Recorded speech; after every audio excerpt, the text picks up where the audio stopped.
Genshin 5.1 has brought a variety of new quality of life features into the game, and since we've now had a couple of weeks to experience them in our day-to-day lives, I thought I'd give my honest opinion on each and every one of the major changes. My name is Juice, and let's get into it. I'm starting off with what is, in my opinion, the absolute best feature that they added in this patch. Being able to automatically skip floors 9 through 10 is an absolute blessing.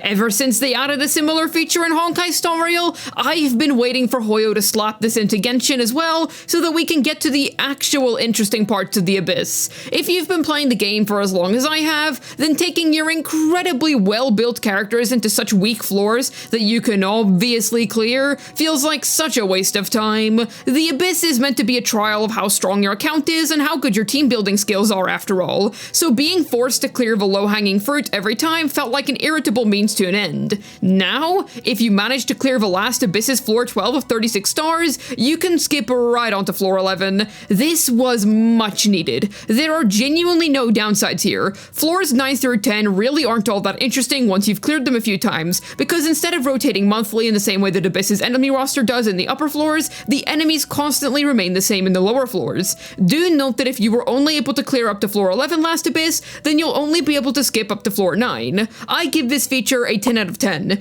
Genuinely, this was really needed. Artifact filters are pretty interesting. Essentially, you can have characters remember specific artifact sets and remember certain main stats by checking a filter.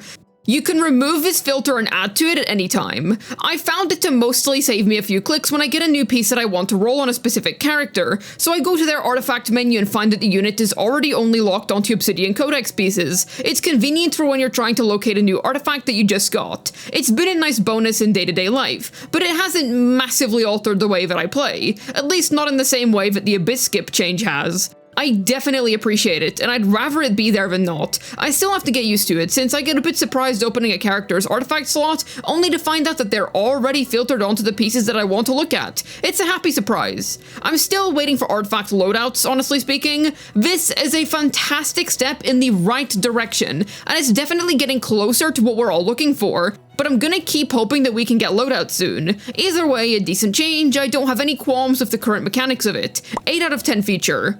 Here's a pretty interesting one. The crafting bench is gonna help you plan out your resin spending far more efficiently. You're able to choose a plan to level up any character's talents or ascensions, or even have a plan for weapons to help calculate how many resources you're going to need in order to max out your unit or item of choice. This is really nice for focusing in on one single character.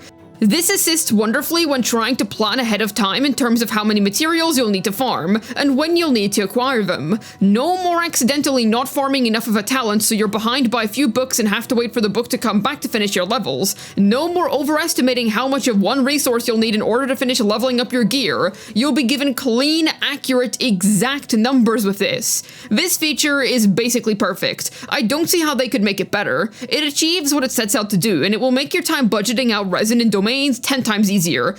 Considering how integral the spending of resin is in day-to-day Genshin Impact gameplay, I can 100% declare this as being a worthy quality of life feature. The only minor improvement I can suggest in order to make crafting literally perfect is to make it available no matter where you are, so that you don't have to be in a town or city to access the features of the workbench. But that's entering nitpicky territory. 9 out of 10 feature, with that being my main suggestion for potentially improving the system. We've also got to talk about artifact box batches.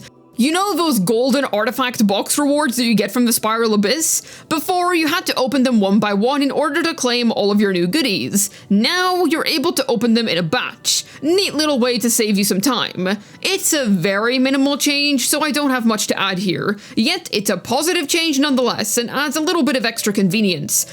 I'll give the feature a 7 out of 10. It's functionally perfectly intact, but I'd say that it doesn't affect your day-to-day gameplay as much as the rest of the quality of life changes in this list. A very welcome addition either way. And finally, the exploration rewards to incentivize exploring Natlan. I think the nice thing about this is that these rewards will last until the next patch too, so if you don't have a ton of time to grind Genshin, then you can do a little bit of exploration every day and end up being able to collect all the rewards in time. Personally, I enjoy the additional incentive it displaces on searching out the region. After all, exploration is one of the most integral parts of Genshin Impact's core gameplay, so offering some solid motivation to get out there and see everything that Natlan has to offer is very welcome indeed. I'm fairly surprised at how many extra primos that we've been getting in Natlan. The extra gems for doing the Archon quest was already a pretty substantial change, but this on top of that, very welcome indeed. It's not really a quote-unquote quality of life change per se, more so something that gives you an extra reason to play the game.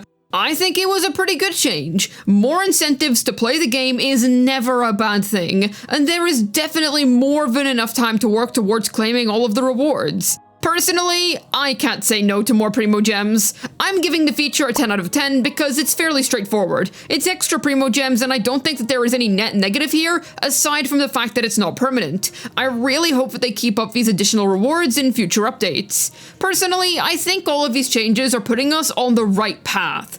5.0 already began to spin the wheel with some pretty good changes. 5.1 is building up on the changes that we were brought. I hope that the rest of Natlan continues to implement additions that turn Genshin into a more quality experience. The most important thing to consider when it comes to QOL changes is, does it actually improve your day-to-day Genshin experience? In my case, yes, some of these changes have genuinely made the game feel better to play on a daily basis. I'm personally setting my sights on this year's Lantern Rite. Seeing as Genshin is trying to head on a path of game improvements and greater gifts, I look forward to seeing what we're gonna get during that time. The anniversary giving us a free standard 5-star of our choice gives me quite a lot of hope. The Abyss skip is easily the highlight of the patch for me, genuinely one of the greatest quality of life updates that have been added to this game.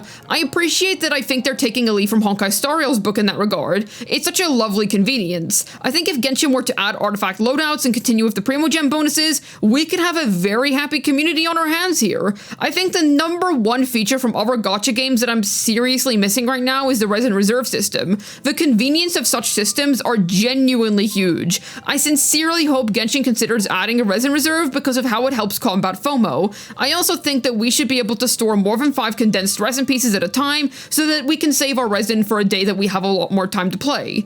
That would be my personal feedback to Hoyoverse in terms of what they should add next in terms of quality of life.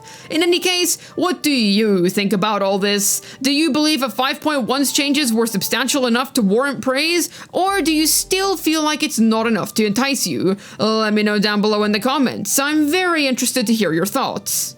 I would say that Honkai Star Rail has already laid down quite a lot of groundwork that they could easily take inspiration from to make their own game a little bit better, because that's what they've done here with the Abyss skip, and it worked wonderfully. I think that was such an amazing change. I think that if they continue to do that, while also adding some of their more unique features that are more specific to Genshin Impact, we could be seeing quite a nice future for the game. At least it's got me excited. Hopefully this video was able to give you an honest review of Genshin 5.1's major quality of life changes after we've had them out for a while. This has been Juice, signing out. And the very best thing about the early floor skip is that now we don't have to kill the baby Saurians.